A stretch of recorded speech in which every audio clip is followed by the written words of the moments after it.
హాతీరాం బాబా శ్రీవారితో పాచికలాడిన ఒక గొప్ప భక్తుడు. ఈ గొప్ప భక్తుడు స్వామివారి గుడికి వచ్చి గంటల తరబడి ఆయన చూస్తూ ప్రతిరోజు ఉండేవాడు. కానీ ఆయనను చూసిన కొంతమంది భక్తులు మాత్రం ఆయనను గుడికి రాకుండా చేశారు. బాబాజీ మనసు దుఃఖంతో నిండిపోయింది. ఆ వెంకటేశ్వరుని చూడకుండా ఎలా ఉండాలో తెలియదు. అప్పుడే బాబాజీ పాచికలను తెచ్చి తనతో ఆ దేవదేవుడే ఆడుతున్నాడని భావిస్తూ ఆడేవాడు. ఒకరోజు అలా ఆడుతూ పడుకున్నాడు.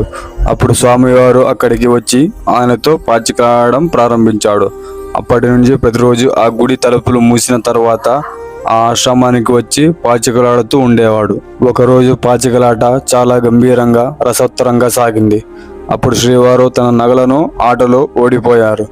అలాగే గుడి తలుపులు తెరిచే సమయం అందుకు గాను శ్రీవారు వెళ్ళిపోయారు.